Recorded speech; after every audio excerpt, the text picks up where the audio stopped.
Indonesia, negara di khatulistiwa yang penuh pesona alamnya. Sebagai negara mega biodiversitas kedua setelah Brazil, Indonesia menjadi surga bagi tumbuh dan berkembangnya berbagai jenis flora dan fauna. Di antaranya 10% spesies bunga, 17% spesies burung, 12% mamalia, dan 16% spesies reptilia yang ada di dunia. Hutan-hutannya dipenuhi dengan keragaman hayati yang melimpah. Bahkan di daerah, pedesaan, dan kota masih bisa kita temui rumah-rumah dan kantor yang halamannya dipenuhi tanaman yang tentunya menjadi habitat dari berbagai jenis fauna. Biodiversitas berperan penting sebagai sistem pendukung kehidupan bumi. Alam sebagai suatu kesatuan biodiversitas dapat mengalami penurunan atau kerusakan. Penurunan atau kerusakan biodiversitas dapat memberikan dampak langsung maupun tidak langsung terhadap kesejahteraan manusia. Mengapa demikian? Karena tanpa disadari, biodiversitas banyak memberikan kemanfaatan bagi manusia melalui berbagai layanan ekosistem. Di antara kelompok hewan atau fauna yang ada di muka bumi, serangga merupakan kelompok yang dominan karena memiliki jumlah spesies terbanyak. Jumlah spesies serangga diperkirakan mencapai hampir 80% dari jumlah total hewan di bumi. Lebih kurang 250.000 spesies dari 751.000 spesies serangga ditemukan di Indonesia.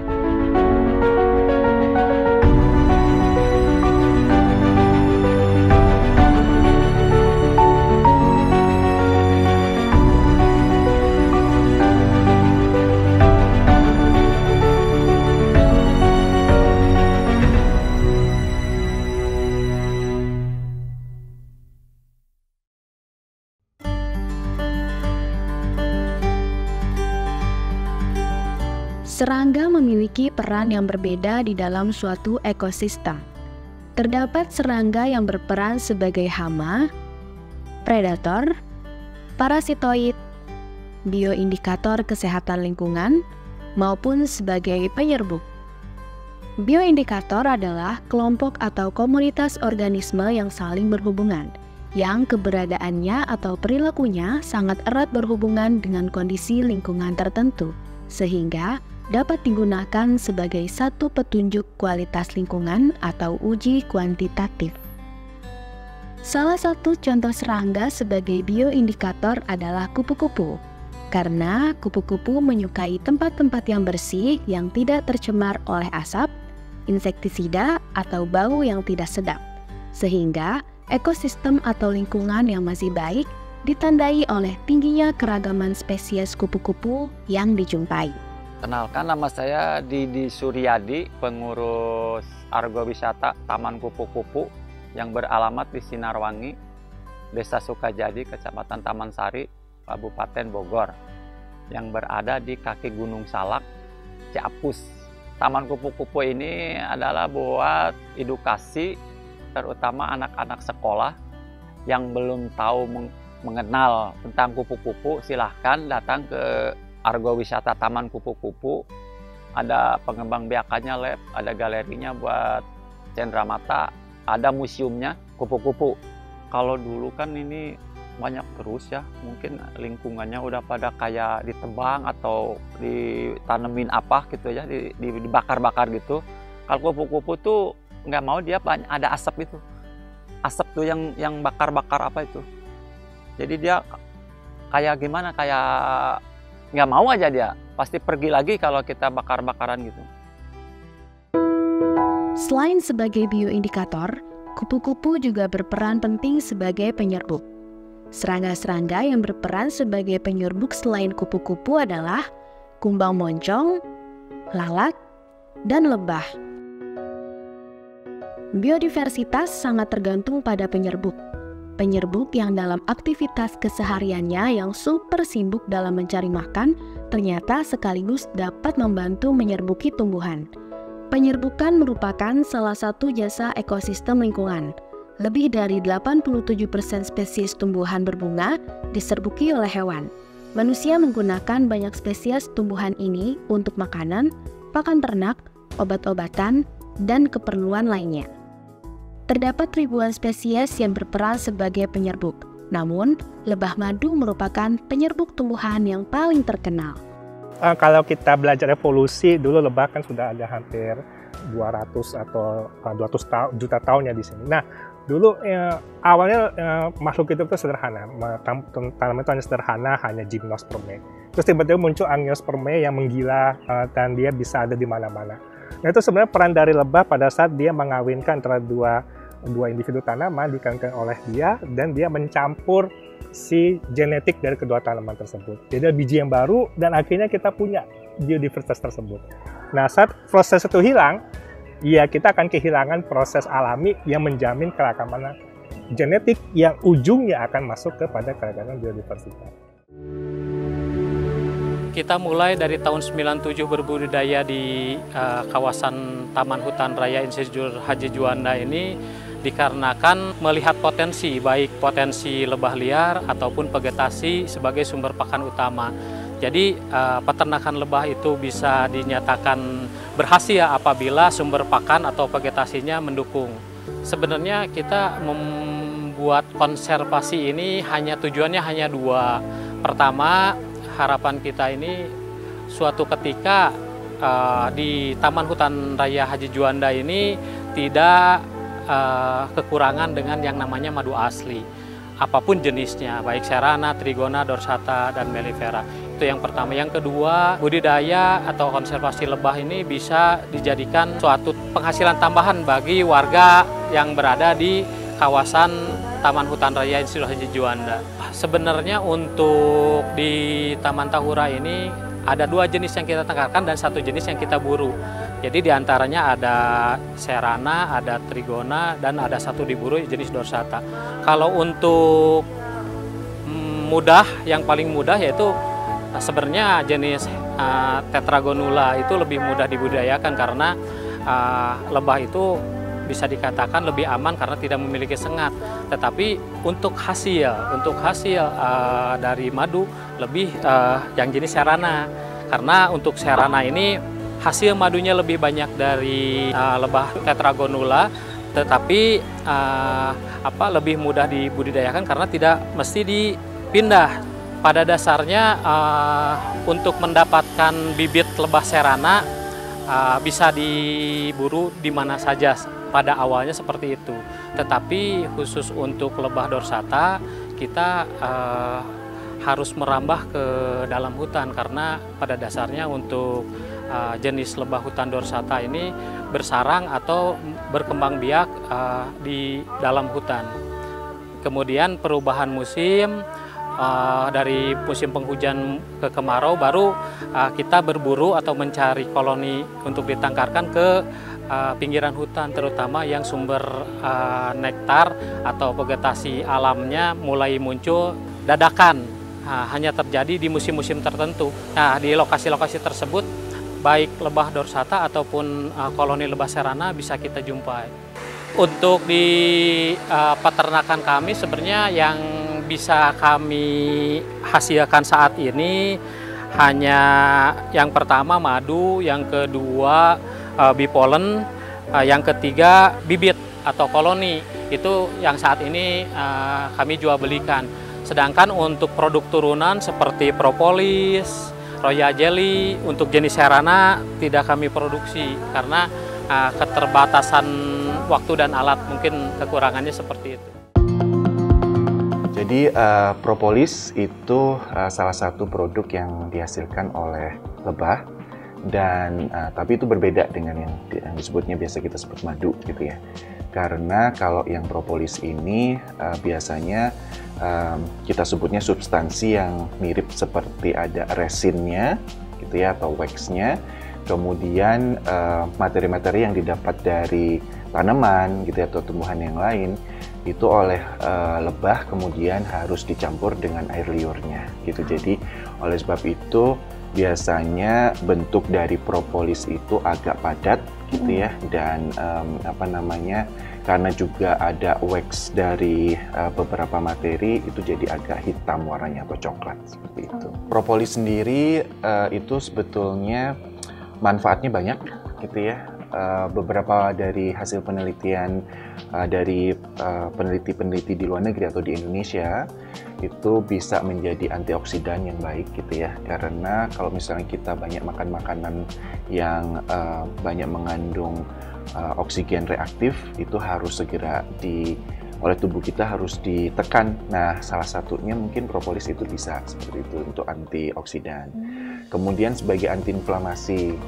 Ya, jadi kalau misalnya inflamasi terjadi dalam tubuh kita itu atau pada tubuh kita itu tidak boleh berlangsung secara terus-menerus gitu. Jadi kalau inflamasinya terjadi terus-menerus itu kita sebut sebagai inflamasi kronis, itu bisa menyebabkan penyakit yang lain gitu, infeksi malah jadi infeksi lagi. Nah, oleh sebab itu kita bisa menambahkan propolis gitu ya, bisa dioles gitu ya, atau bisa juga nanti diminum itu untuk antiinflamasinya, untuk meredakan inflamasi. Berikutnya mungkin untuk membantu penyembuhan luka, itu juga ada beberapa penelitian yang sehingga nanti kalau ditambah dengan propolis, lukanya jadi cepat sembuh. Ditambahkan gitu ya, atau dioleskan juga bisa. Atau bahkan untuk beberapa penelitian untuk anti kanker itu juga ada gitu ya. Nah, propolis ini adalah produk lebah yang berbeda dari madu, yang kegunaannya juga tidak kalah dengan madunya gitu ya. Jadi propolis ini adalah produk yang dihasilkan dari lebah, dicampur dengan air liur dari lebah itu, dan juga mengandung senyawa-senyawa kimia yang sangat baik untuk kesehatan kita. Oleh sebab itu propolis bisa dijadikan sebagai suplemen untuk kesehatan, baik itu yang berhubungan dengan imun sistem, pengobatan untuk luka, dan yang lain-lain. Dan boleh dikonsumsi, tapi harus sesuai dengan petunjuk. Jadi yang pertama kita kerjakan adalah bagaimana kita mendesain suatu lingkungan yang membuat si lebah itu nyaman. Jadi karena kalau Nicospira itu ada beberapa hal, satu penyebab, orang mengatakan pestisida. Ya benar, tapi nggak 100% benar. Ternyata hasil risetnya menunjukkan bahwa sebenarnya lebah itu bermasalah saat makanan itu nggak beragam. Ya bayangkan kita makan nasi aja gitu ya. Jadi pada saat ada penyakit yang lain nggak ada. Jadi oleh karena itu kita mencoba mendesain sistem pertanian terpadu. Sistem pertanian membuat yaitu nyaman buat lebah di situ. Jadi misalnya bee garden istilahnya kalau beberapa tempat mengatakan seperti itu. Jadi lebah itu ternyata butuh, kita menemukan bahwa butuh variasi pada makanan dia. Saat dia nggak ada variasi di masalah. Itu jadi tantangan terbesar terutama untuk melakukan budidaya lebah nih. Yang kedua sih hasil riset kami ini kandang lebah motif namanya, dibuat oleh pimpinnya oleh Pak Dr. Muhammad Yusuf Abdu, teman saya. Ada Profesor Robert Manurung di situ, dan saya, dan satu lagi, maksud saya lupa, Sarifudin kalau nggak salah namanya. Nah ini kita buat dulu, tujuannya waktu itu kita pengen, bisa nggak sih membuat kandang lebah yang khusus untuk produksi propolis, karena propolis sekarang lagi rame, dan ini kandangnya sudah, patennya sudah di approve, jadi ini sederhana sekali, seperti ini kandangnya, dan sini ada screen-nya. Jadi kita tinggal ambil saja screen-nya ini dan memanfaatkan perilaku lebah yang dia itu tidak suka kalau ada aliran udara. Gitu. Jadi kalau dia ada aliran udara banyak sekali di situ, dia nggak nyaman ya. Jadi rumahnya kok kayaknya dingin ya. Jadi kok banyak banget anginnya. Terus kita coba lihat perilaku itu, buatlah screen seperti ini. Tinggal ambil screen-nya, masukkan kepada pelarut. Lalu setelah itu ya sudah kita dapat larutannya. Tanpa perlu ngerok-ngerok lagi ya. Biasanya orang kan dihancurkan gitu, dan itu kadang suka mengganggu lebah dan kadang-kadang kurang bersih si propolisnya. Harapannya adalah ini sebenarnya pengennya nanti si lebah ini lebih familiar ya buat masyarakat, lebih simpel. Dan inginnya sih nanti suatu saat orang di kota juga bisa miara nih. Ya semua orang bisa saking mudahnya gitu, dan secara tidak langsung kita akan ikut berpartisipasi aktif untuk save the biodiversity seperti logo semboyannya dari Biotrop. Ya, gitu. Propolis ini kan nilai ekonominya sangat-sangat luar biasa tinggi, harganya sangat mahal. Jadi boleh dibilang hanya ada ampas setengah ton saja itu udah nilainya udah miliaran. Jadi boleh dibilang ampas yang kami hasilkan sedikit, dan yang sedikit itu pun kami manfaatkan sebagai kompos.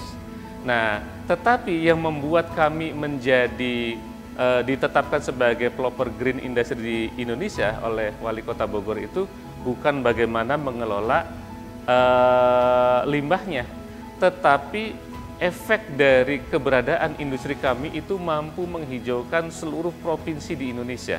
Kenapa? Karena dengan adanya industri propolis, maka seluruh kelompok tani hutan di seluruh Indonesia itu menjadi bersemangat untuk membudidayakan lebah tanpa sengat. Karena propolis yang sebelumnya itu mereka tidak tahu buat apa, dibuang-buang saja, oleh kami justru ditampung, dihargai dengan harga yang sangat-sangat menggiurkan buat kelompok tani. Nah, jadi mereka sangat bersemangat untuk memanfaatkan hutan di sekelilingnya.